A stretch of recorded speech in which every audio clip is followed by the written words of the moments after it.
Hey Hey guys, guys, I'm Jess, I'm Kira. And I'm Tiffany, and welcome to the Rift Podcast. where we discuss relevant issues for teens. Relevant issues for teens. Get it? It's the acronym RIFT.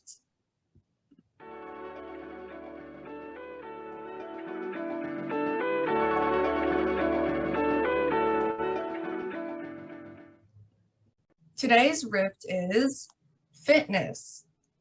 In this episode, we're going to be talking about our experiences with exercise. We're going to give you guys advice and any tips that we might have learned along the way. I'll start with my experience with sports. Throughout childhood, my main sport was swimming just because I was put in that in a relatively young age. I believe it was around age 6, and even before that, just splashing in the pool. And that's how I think many children get interested in the sports they love, just by exploring their interests and seeing what motivates them. So that was swimming for me. And then in 4th grade, I joined a swim team and I continued with that. And 7th grade and 8th grade, I was on the school swim team. And just throughout that time period, I've played several other sports. I did a couple months of figure skating, also about a year or so or two of soccer, and also several months of lessons, tennis and badminton lessons. So it's just things like that. But you guys, Tiffany and Jess, I know both of you guys were on the school track team. Tiffany, you can start with your introduction for the sports that you've played. And I'd also like to know why you chose to join the team, which involves going to school. And as a student who learns remotely, as mentioned in the last episode, you're full remote. So how did you make that decision to join the school track team? So similar to what Kira said, I also did a lot of sports when I was young. Specifically in elementary school, it was kind of like an age of exploration for me for sports. For example, I did like ballet for 2 years, ice skating for another two, and I also was on the swimming team late elementary school to like middle school, 7th grade about. Um, and I decided to stop swimming just because I had to go to practice, and each practice was a lot of time. So in the end, I couldn't really commit to it as much. But I still wanted to stay active and all that. So I joined like the track team in middle school, which was in 7th grade. Um, and I realized that I really liked running, and I was a sprinter. And I just really enjoyed the sport overall and just being able to run. So flash forward to COVID now. Uh, Last year in quarantine, I obviously wasn't able to be as much active as I wanted to be. So I just decided to go running like 3 times a week. And that's just how I got into running more and more. And that's also why I decided to join the high school track team, because I wanted to further improve my skills in running and my speed. And although I'm a fully remote student, um, staying at home, it kind of disencourages me because I feel like I'm not being active. I'm not moving for like 9+ hours. So that's also what convinced me to join the track team, or in general, just a sport, so I can physically stay active while, staring at the computer and sitting for 9+ hours. Okay, so COVID at first put a halt to your exercise routine, but it seems like you've gotten back on track. It's business as usual, and you're running again. So that's great. Yeah, COVID definitely encouraged me to become more aware of my activeness. So yeah.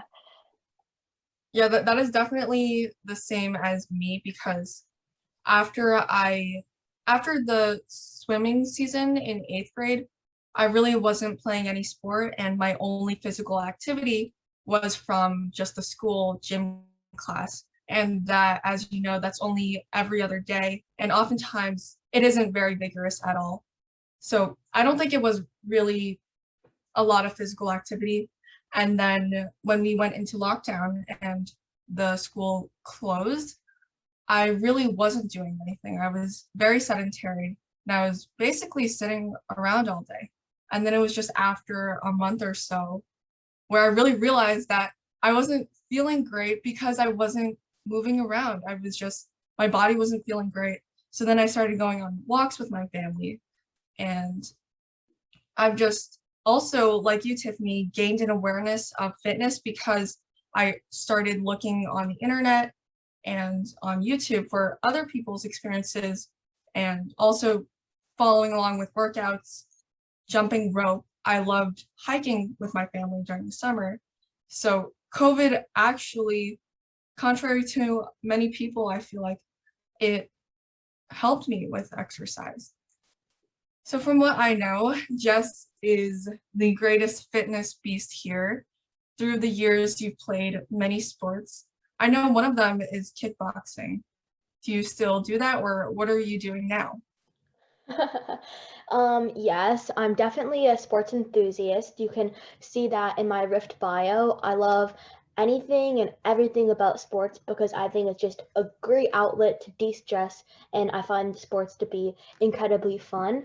Currently, I'm participating in kickboxing, grappling, and volleyball. Those are the three sports that I'm playing right now, and I'm just very, very grateful that they were able to be adapted so that we could play them and practice them in the current times. I know for my kickboxing team, we actually have some virtual practices and some in-person practices. And when you're in person, you have to wear a mask, which, not gonna lie, is very difficult. And on my volleyball team, we actually have to receive COVID testing twice a week.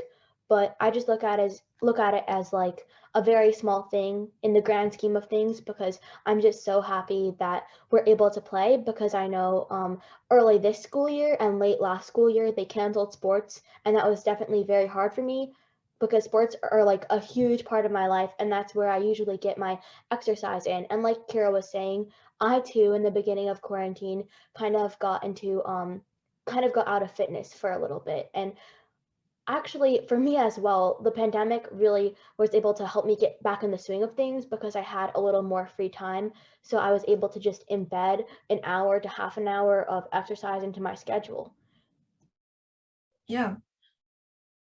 But just hearing our experiences with COVID putting a stop, or at least, just that halt to our exercise, I think that just goes to show that people shouldn't let things or let a plateau get in the way of continuing and just standing up and getting that physical activity, because sometimes it can be really discouraging, like when you're in that period of not working out at all or not moving at all. It's easy to just push it away and just almost pretend like you're not doing what you're doing, which is just sitting around. But I think it's important to just realize that it's okay at any time to start exercising. So you guys have taken the classes and you're on a sports team. With that and having that coach and the people around you doing the same things, having the same routine, you have that schedule already ingrained with just being on a sports team or having lessons. Do you think it's important to have a routine? Yeah, I think it's 150%, 200%, even 1,000% important to make a schedule and have a routine because with myself and many other people, one of the most common excuses I have, no, one of the most common excuses I hear, excuse me, is that I don't have time to work out. Oh, I ran out of time to work out. I'm really busy today. And to avoid those things and to really get what you want to work out, you really need to put that into your schedule. And for me, sometimes I forget, sometimes I don't feel like doing it, but having that on my calendar, having that on my to-do list, checking off that box, crossing it off my calendar, that's a really good feeling, and it really motivates me to get down to business, to work out and stop making excuses. Yeah, I Yeah, absolutely agree with Jessica. For me, a routine is also a necessary thing for me. Like I said, I go running 3 times a week on fixed days and at fixed times. And, just having a routine helps with me be consistent with my fitness.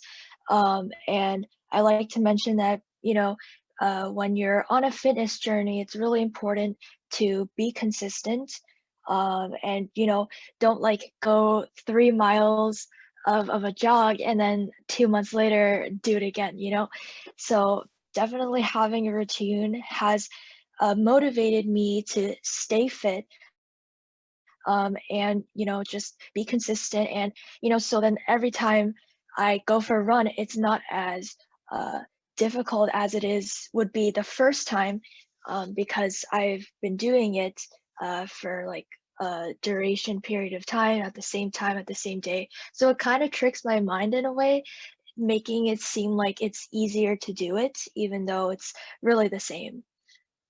that's great that you have a routine with those 3 days of running and on those fixed days that work for you. And I think that's important, just finding a routine that works for you. But I agree, a routine can help keep you accountable. One way that you can also keep yourself accountable is tracking it down. And I would say that a couple months back when I was really exercising and working out nearly every day, I had this simple calendar, and then all I did was put a dot on the date that I had any physical activity. And it could be as simple as a walk. And I even did some organization with like different colors.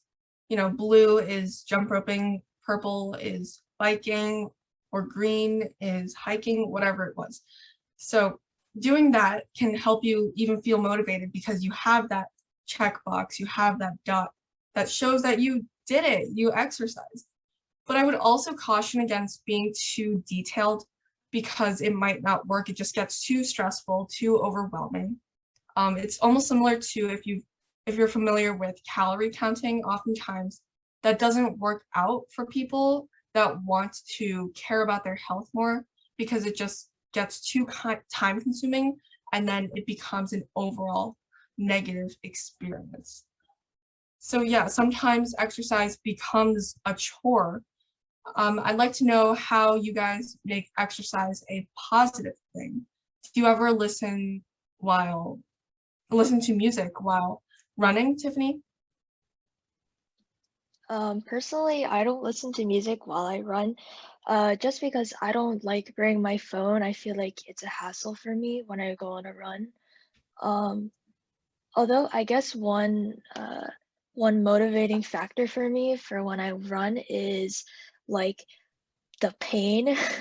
It sounds really strange, but when I go on a run and I get a good sweat and I feel the lactic acid burning in my legs, that's just like a relieving factor for me. Like it tells myself that um, I worked hard and I pushed myself and I put effort in it, and you know, uh, from that, if I keep doing that for it in a routine, then it just makes me feel good about my body and my mind.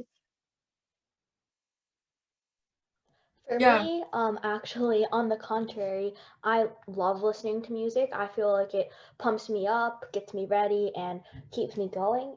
But I also sometimes don't like listening to music. And when I'm not, I just need something in my head. So I like to actually repeat words or phrases, which sounds really weird, but literally any random phrase. Sometimes I just repeat company slogans in my head, and I just feel like, really?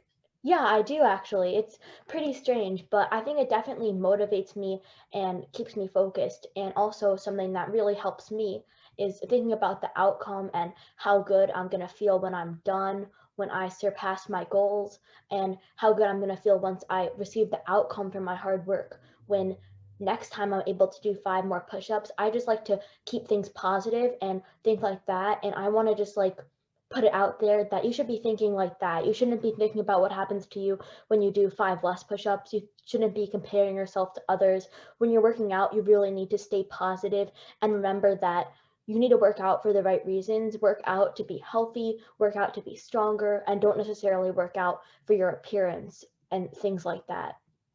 Right, right. I would just say to work out with a mindset that feels right for you. You can do things like listening to music and doing whatever works for you. It might be reciting company slogans in your head, who knows? Um, I would say I listen to music sometimes, it depends on the mood, but just whatever you feel like that day. Um, so before even beginning exercise, do you guys do warm-ups or what is your warm-up routine? I know when I was swimming, I always made sure to stretch. Even if I was already running late, I would take the time to just stretch whatever muscles would be used during the swimming workout. So, Tiffany, do you want to start with what you do as a warm-up? Yeah, unfortunately, I don't always do a warm up, which I know I should. But when I do a warm up, uh, it's I usually just go on a walk, like just a walk around the block, and just or I go on like a really light jog before I start my running workout. Um, and also, I like to drink a little bit of a protein shake before. I heard it's good for you if you drink like your protein shake in intervals, like before your workout and then after your workout.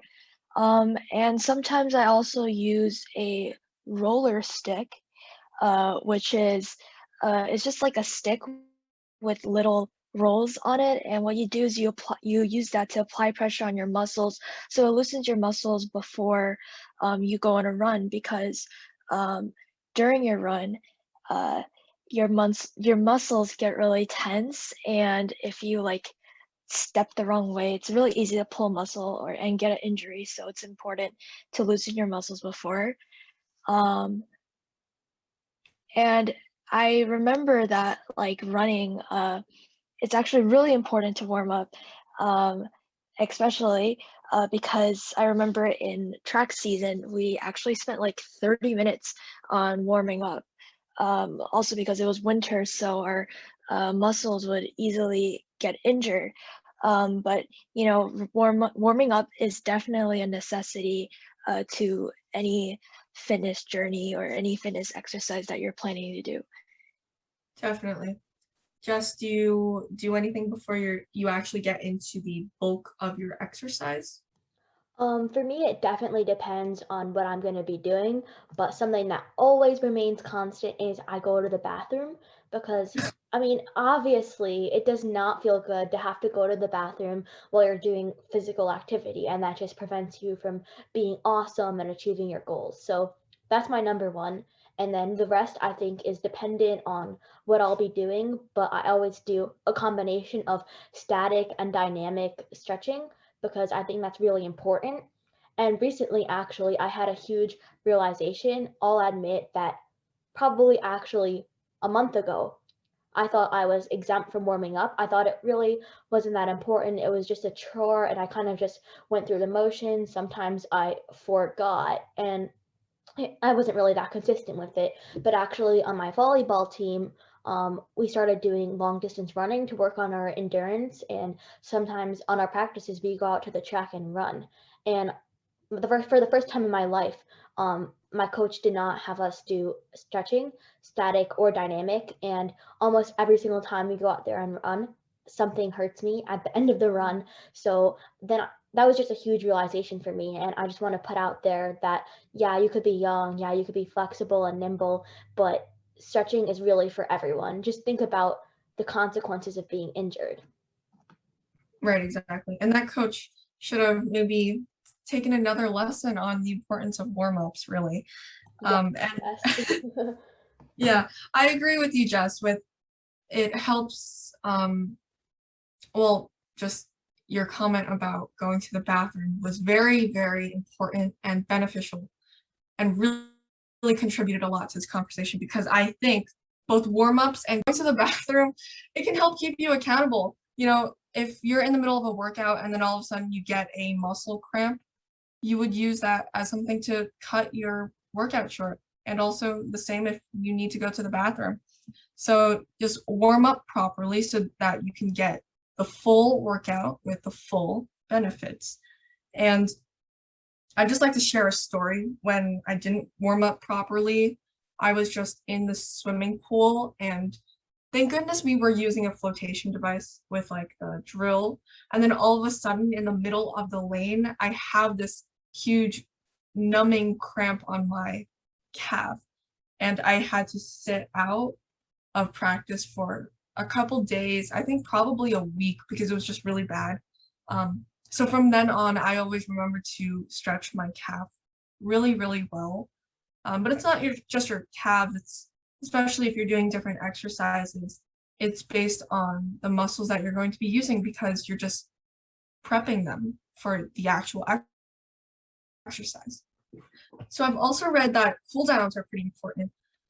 Although I would prioritize warm-ups first. But yeah, cool downs, if you guys are not familiar, it is just slowing down. It's like the opposite of a warm-up. It's what happens after your exercise. And it's to allow your body and your heart to slow down. Your heart rate is going really fast, especially after an intense workout. So it just allows it to come back to normal. Tiffany, do you do anything for cool downs? Yeah, definitely. Actually, recently, I just went on a run yesterday, and what happened was, it was a pretty bad day for me. So when I finished the workout, I was sweating so much, my heart was racing a lot, and overall, I was just feeling terrible. And yesterday, I was so tired that I didn't do my cool down. And my cool down is usually the same as a warm up. It's just like a walk or like a light jog just to slow my heartbeat, and make me feel more relaxed. But that day, I decided not to do a cool down. So when I came back home and I sat down and I drank my protein shake, I did not feel so good. My head was dizzy. I could not see. My vision was blurry. My ears were ringing. It was overall a very unpleasant experience. Um, and that basically taught me that I need to do cool downs because if you especially if you do something that is high intensity and you're out of breath and all that, you definitely should not like just sit down right away or like do something else. You should definitely do something that will keep your heart rate, like keep it down, and just you be more relaxed because I actually read something that if you have like if your heart rate drops or increases too suddenly, it can lead to health issues in the future. So now I really regret not doing the cool down yesterday. But yeah, Yeah, now or I will like health never issues forget a cool down. like health issues in the future, but also just your immediate symptoms of getting dizzy and just not feeling well, maybe nauseous. That's what happens when you don't cool down. Jess, do you do anything as a cool down after your workout? Definitely. I usually do some static stretching and walking, and I just wanted to weigh in that cool down is extremely important. I like to think about it like a machine. When you press the off button on a machine, it doesn't immediately stop on a dime. It slowly and slowly but surely decreases its power until it's not going anymore. Same thing with when you're braking a car. It doesn't just stop on a dime. And your body's the same way. Like you need to slowly but surely get back into your regular state. And I think that's really important because, like Tiffany was saying, I've noticed in myself and others that it's not a great feeling when you don't cool down. And not gonna lie, for me, when I'm working out, actually, my cool down is definitely something that I look forward to because a cool down should be something relaxing and fun, in my opinion. It's a cool down. It's gotta be cool, guys. Exactly. Like you've been through the very intensive exercise where you're like bawling and you're sprinting, and then it's the cool down. That's the gift after. It's the reward, really. And I would say you say you do static stretches. That I love Mhm. static stretches. They're just very relaxing, and you can spend all day honestly stretching. So I would definitely always put the very little time to cooldowns. Definitely. Just think about it like you already did all the heavy lifting. You went up the mountain and now you basically just get to go down the mountain. Exactly. Now I want to transition to a different area and examine exercise in a way that deals with mental health. Have either of you ever struggled with, you know, difficulties with your mindset not being the greatest or your image of the body? I know Jess was briefly touching on that. Jess, do you want to talk about that? Yeah, I haven't really had issues with my body, but I'm an extremely competitive person. So whenever I'm doing something, I tend to think about other people, what they're doing, how they compare to myself. And I also like sometimes really get down on myself in volleyball games, in track, when I don't get as fast of a time as I would have liked to, when I shank a ball in volleyball. And I'm a perfectionist, I'm type A, as you've probably been getting. So it's really difficult for me sometimes. And I sometimes have pretty negative thoughts about stuff like that. And I think it's important to just lift your head up and like, look, everyone has bad days and you are you, you got this. I mean, Usain Bolt, basically any athlete you can think of at the top of your head, they've had a bad day. And you just have to put that in your mindset and know that tomorrow you'll do better and stop comparing yourself to others because you're not really comparable to others. I mean, you are unique. Other people might have different experience levels than you. Other people might train differently than you. Other people might have many things different from you. And I think you just need to stay focused on yourself and focused on your goals when you're working out. And definitely positivity, 110%. I've seen studies that positive reinforcement is better than negative reinforcement, and I can definitely relate to that. Yeah, have a positive mindset. And if you do get into a time where you're thinking negatively, just, you have the energy, you have the strength to get back up and be positive again. Yeah, absolutely. I agree with both of you. I've also experienced comparing myself to others, especially if I were just doing like a YouTube workout. I would like compare myself to those influencers and think, oh, how come they can do this workout so easily while I'm here like, sweating so much. Or, I'm doing an ab workout, how come I'm not getting abs yet? I've had that negative mindset where like if I didn't get any immediate results, it, I would think that it's because of my ability, like I wasn't capable of doing it. And that's not true because uh, these fitness influencers, they've been doing, what they're doing for a really long time. And I'm sure they spent a lot of effort and time getting the results that they want. And I guess that's just how I kind of overcame that negative mindset. It's just really just, um, I just have to put more effort and I want to get the results that I want to get, and I think that's really important, and I've heard a lot of other people that went through similar experiences. And I guess uh, in terms of body image, I haven't had too many issues. But just I guess the definitely just don't compare yourself to others, like you guys said. And really just it's okay to have bad days. I'm really just repeating what you guys said, but it's really important because sometimes, fitness, your progress and whatever you do each day, it's different. Like sometimes you feel a little tired one day, and the other day you feel really good. And any runners out there, I'm sure you've heard of having runner's high, like when you're running and like you kind of have this adrenaline rush. So like you feel like you're going like full speed mode, but you're not really feeling anything. Like runner's high is a perfect example of how sometimes your workouts feel different every day, even though it's the same, and you just got to tell yourself that bad days are okay. And just because you haven't or I haven't like went at the same pace as I did the other day, that doesn't mean that I'm not making any progress, because that is still effort and time you put into it. And whatever you're trying to get out of your fitness journey, as long as you're putting the time and effort into it, you're going to get somewhere towards that result.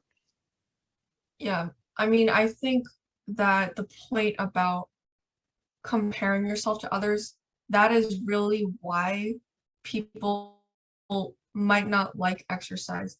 Really just having maybe unrealistic expectations, and being worried that they're not like other people if they're not getting the same results that they would expect or that they want, right? Like things like weight loss can be a motivator, but it really has to be for the right reasons, like how Jess was saying earlier, because things can prohibit you from even starting or continuing with exercise.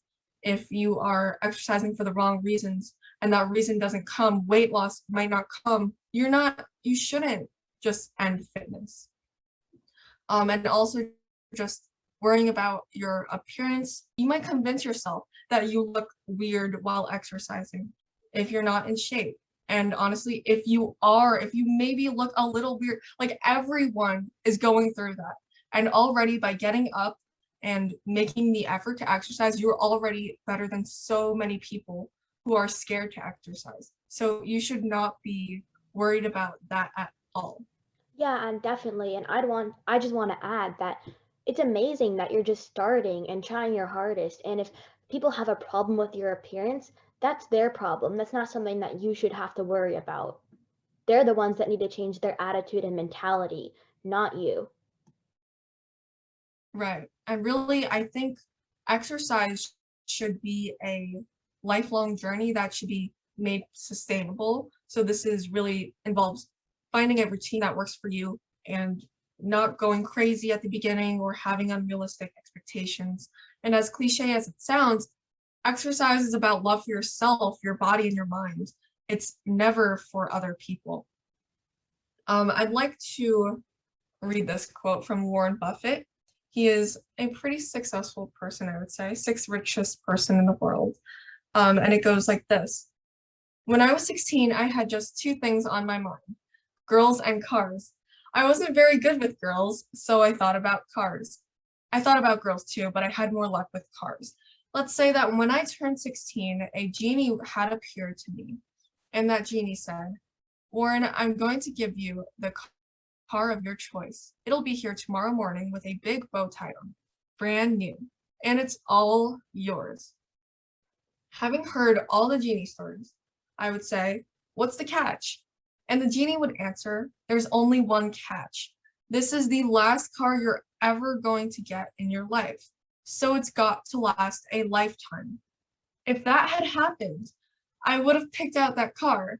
But can you imagine knowing it had to last a lifetime? What I would do with it? I would read the manual about 5 times. I would always keep it garaged. If there was the least little dent or scratch, I'd have it fixed right away because I wouldn't want it rusted. I would baby that car because it would have to last a lifetime. That's exactly the position you are in concerning your mind and body. You only get one mind and one body, and it's got to last a lifetime. Now, it's very easy to let them ride for many years, but if you don't care of that mind and that body, they'll be a wreck 40 years later, just like the car would be. It's what you do right now, today, that determines how your mind and body will operate 10, 20, and 30 years from now. Yeah, that's the quote. Exercise really just concerns both the mental and physical sides of you. So really keeping yourself healthy should be a priority in anyone's life. And recognizing that it really is your only one mind, one body. You don't want to waste all of this time letting it deteriorate and not doing anything because you're going to live with it for your entire life. So I would just say caring for your body is the most important thing. I think we went over some great things today. Do you guys have any ending tips? I agree. We had an amazing episode. I think we covered a lot. And I just want to add on to what Kira was saying about the Warren Buffett quote, in that your body and mind are tangible things. So if they're not where you want them to be right now, that's always something that you can change and improve upon, and just stay strong in there. You got this, and you can do anything if you have a strong mind. Your mindset is everything. Yeah, I'd also like to add, like, I feel like sometimes and probably many other people, we take our bodies for granted. Our bodies do a lot of things in our day that we don't even think about. So it's really important that we, nurture our body and take care of our body, because that's that's going to be with us for our entire life, literally. So definitely take care of it, and you know, just love it because it's yours and it does many things for you. Exactly. Sometimes we often neglect our bodies because we just push it off, and just having that realization that it really is best to just love your body and treat it nicely. That's the greatest thing. Um, and really just having a healthy body and a healthy mind is huge, especially when you get older. It just makes life and the quality of your life so much better. Like I've seen my grandparents, when their health deteriorates, maybe they get sadder, and it's really just because your body really does play a role in your life. As Tiffany said, it really is, it makes who you are. So just taking the time to care for that. And at the end of the day, anything is better than nothing. It's easy to get overwhelmed with all the technique and different pieces of advice from all over the internet. Like there's so many conflicting stories and studies, but just a person who is active just once a week experiences better health outcomes than a person who does not make that small effort and remains sedentary for the majority of their time. So we encourage everyone to go outside to exercise. The weather is getting really nice, really warm. Just whenever you have the chance, get that physical activity in. So that's it. See you guys next time, and stay Thank you for hydrated. listening, guys. Yep, Bye. thank you. Bye.